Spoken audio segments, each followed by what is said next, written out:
Bapak, Ibu, saudara-saudara, dan anak-anak yang dikasihi Tuhan Yesus Kristus, selamat malam. Shalom, puji Tuhan. Pada malam hari ini, Tuhan masih memberikan kesempatan kepada kita untuk bertemu, saling menyapa, dan beribadah kepadanya.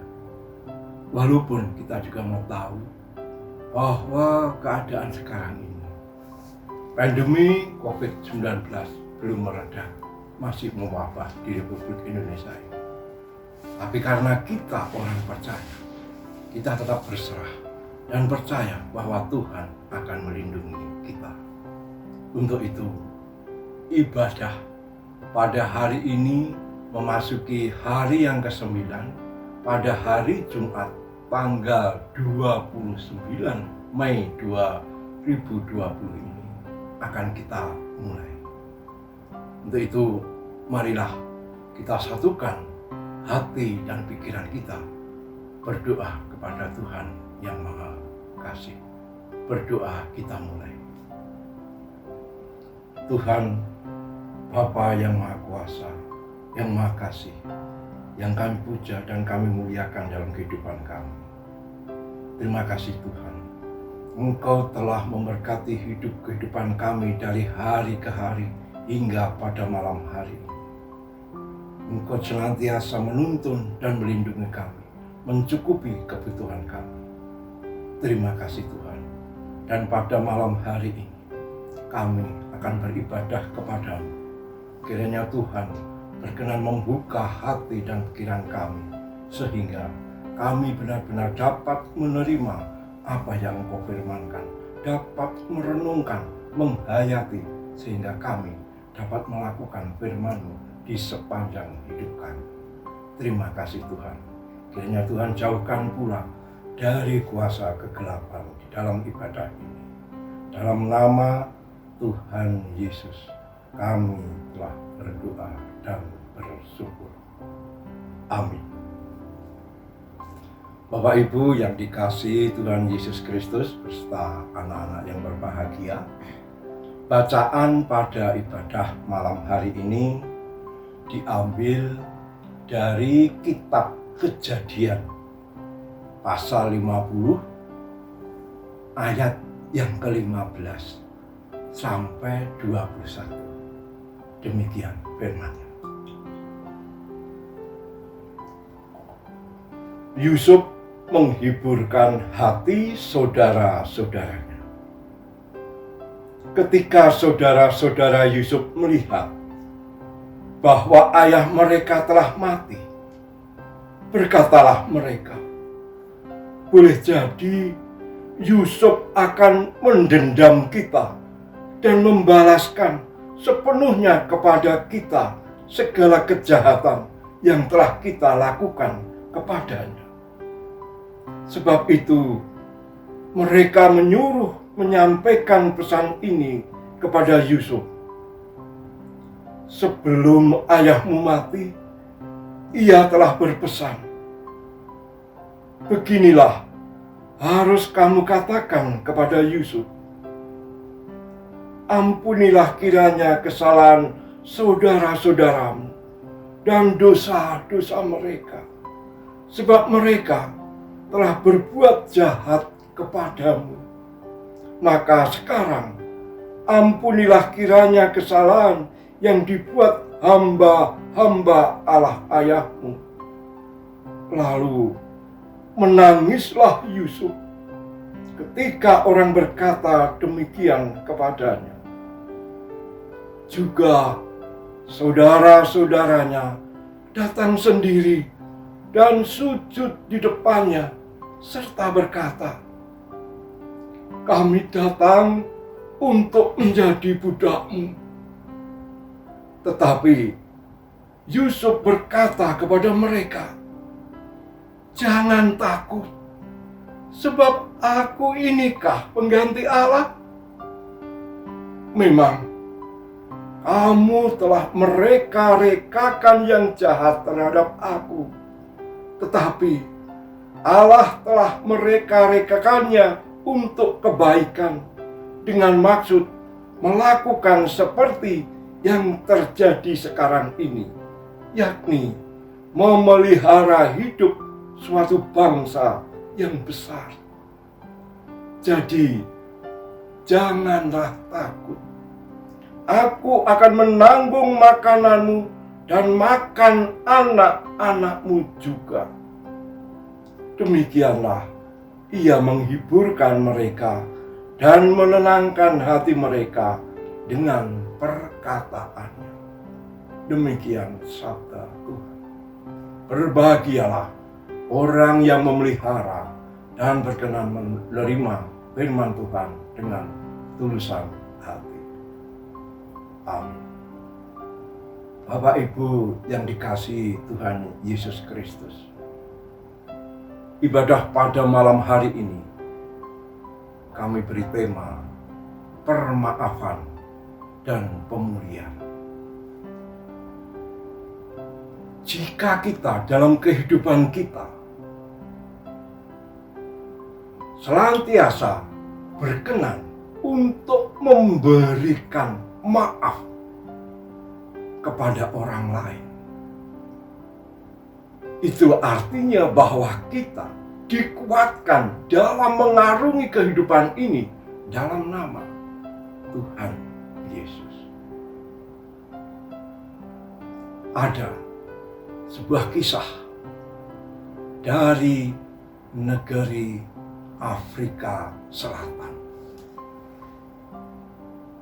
Afrika Selatan ketika itu menggunakan sistem politik apartheid. Politik apartheid ini dilakukan oleh penguasa Afrika Selatan yang pada waktu itu dilakukan oleh Inggris yang telah menjajah Afrika Selatan. Dengan melakukan politik apartheid ini, kehidupan orang kulit hitam itu sangat disengsarakan. Karena apa? Politik apartheid itu adalah politik yang membedakan warna kulit. Orang-orang kulit putih yang pada waktu itu berkuasa di Afrika Selatan merasa dirinya paling superior, bangsa yang kuat, bangsa yang besar, harus menjadi pemimpin di negara itu. Sehingga kehidupan masyarakat Afrika Selatan yang notabene adalah orang-orang kulit hitam menjadi sengsara, baik di bidang politik, keamanan, ekonomi, dan lain-lainnya. Mereka dianggap budak, orang yang tidak berkelas, orang yang tidak harus dihormati. Dengan demikian, kehidupan orang Afrika Selatan merasa dia terhinakan. Tentu saja, di dalam hatinya mendendam, ada rasa benci, ada rasa marah kepada bangsa kulit putih. Namun demikian, tahun berjalan dan tahun berganti. Ketika bangsa Afrika yang notabene kulit putih itu diperbolehkan untuk ikut pemilu, maka majulah Nelson Mandela ikut di dalam pemilu itu dan terpilih menjadi presiden pertama kulit hitam di Afrika Selatan. Nelson Mandela kemudian mengambil kebijakan menghapus politik apartheid itu dan memberikan pengampunan kepada orang-orang kulit putih yang telah menyengsarakan orang-orang kulit hitam. Nelson Mandela membentuk komisi pengampunan ditujukan kepada orang-orang kulit putih yang mau menyadari kesalahannya dan mau meminta maaf, maka akan diberi pengampunan. Ketika itu ada seorang mantan polisi yang berkulit putih Dia merasa bersalah karena telah menyiksa hingga mati seorang aktivis. Dan ketika ia masuk di dalam sidang itu, dihadiri oleh para tokoh-tokoh yang ada di sana. Dan termasuk di dalamnya adalah janda dari aktivis itu. Ketika janda itu mendengar mantan polisi kulit putih yang minta ampun, minta maaf itu, ia berdiri menghampiri mantan polisi itu. Ketika mantan polisi itu dihampiri oleh janda aktivis itu, hatinya bergetar, cemas, khawatir. Pastilah janda ini akan menghukum aku, melampiaskan dendamnya kepadaku. Tetapi apa yang dilakukan oleh janda aktivis itu? Ia datang merangkul polisi itu dan berkata, "Dalam nama Yesus, engkau kuampuni. Dalam nama Yesus, engkau kuampuni." Sungguh luar biasa. Pengampunan yang tulus dari seorang janda yang hidupnya telah disengsarakan, suaminya telah dibunuh. Ia mengampuni dengan sepenuh hatinya. Andai kata itu terjadi saat ini, mungkin mereka akan berkata, "Aku maafkan, tapi proses hukum harus berjalan." Demikianlah sebagian besar orang-orang saat ini. Nilai kualitas iman menentukan seorang bagaimana ia percaya kepada kuasa Tuhan. Janda dari mantan aktivis itu percaya kepada kuasa Allah, kepada Yesus sebagai teladannya, karena Yesus sumber dari keteladanan itu sendiri. Ia mengampuni musuhnya, mengampuni orang yang menghajarnya, mengampuni orang yang menghina. Dan janda itu mampu meneladani Sang Kristus. Nilai iman ditentukan dari pribadinya masing-masing. Yang satu mengampuni, tapi diselesaikan dengan hukum. Artinya dia memaafkan, tapi hatinya masih ada rasa benci, ada rasa marah, ada rasa yang tidak bisa menerima perlakuan. Berbeda dengan wanita atau janda tadi, ia dengan ikhlas karena ia percaya kuasa Yesus yang akan menguatkan hidupnya. Bapak, Ibu, saudara, dan anak-anak, mengampuni kesalahan orang lain menyembuhkan luka batin. Kembali kepada bacaan yang baru saja kita resapi tadi. Di kitab Kejadian 50, pasal 15 sampai 21. Ayat 15 sampai 21. Kehidupan masa lalu Yusuf itu penuh penderitaan. Karena seluruh saudaranya tidak ada yang menyukainya. Mereka menghina, menganiaya, bahkan mengancam nyawanya Yusuf. Tapi dalam perjalanan kehidupannya, Yusuf dimuliakan Tuhan. Ia menjadi penguasa kedua di Mesir setelah Firaun. Dan ketika kelaparan melanda di tlatahnya, saudara-saudaranya datang dan tahu bahwa Yusuf telah memiliki kekuasaan yang besar. Tentunya dia akan dendam kepada kita yang telah melakukan kejahatan itu. Tentunya dia akan menghukum kita dengan seberat-beratnya atas kelakuan yang telah diberikan kepada Yusuf. Tapi apa yang dilakukan oleh Yusuf?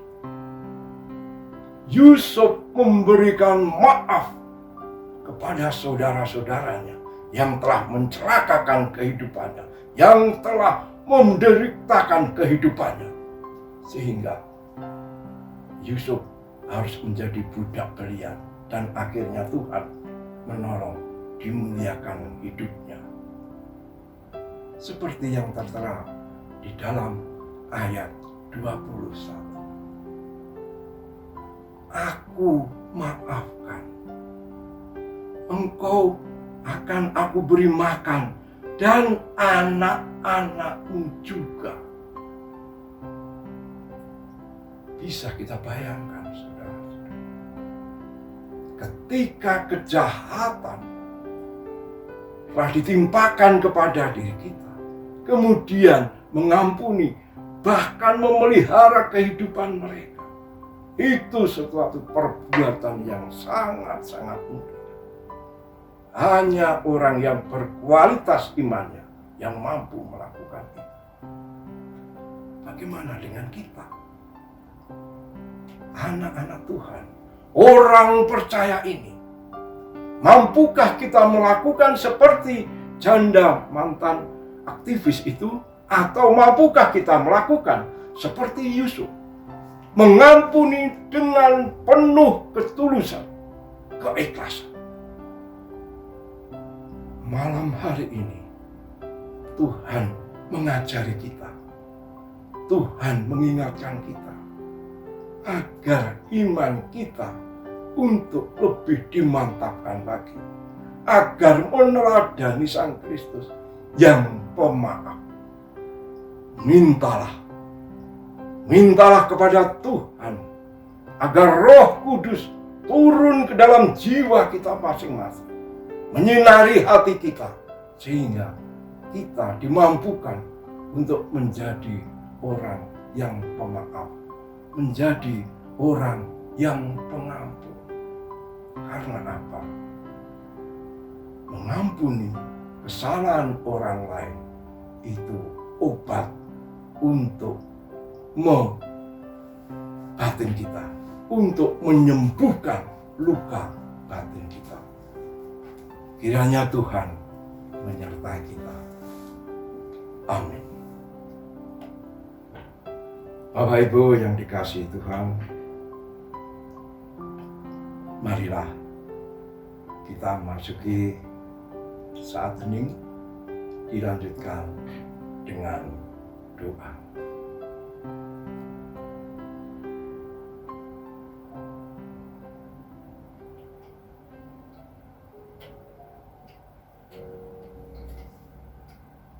Tuhan, sungguh kami menyadari bahwa kami ini manusia yang lemah, manusia yang penuh dosa. Kami sering memendam dendam, memendam benci kepada orang lain yang telah melukai hati kami. Namun malam hari ini kami bahagia sekali. Tuhan telah mengingatkan kepada kami untuk bisa mengampuni orang lain yang telah menyengsarakan kehidupan kita, yang telah melukai hati kita, yang telah melukai batin kita, untuk diampuni dengan penuh ketulusan.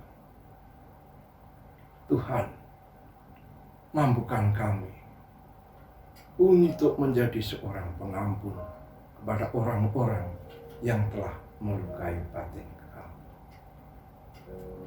Terima kasih Tuhan atas firman-Mu, sapaan-Mu pada malam hari ini. Kami berdoa untuk bangsa kami ini Tuhan. Dengan mewabahnya pandemi COVID-19 ini, yang kadang turun, kadang naik, membuat kekhawatiran bagi hati kami, kehidupan kami.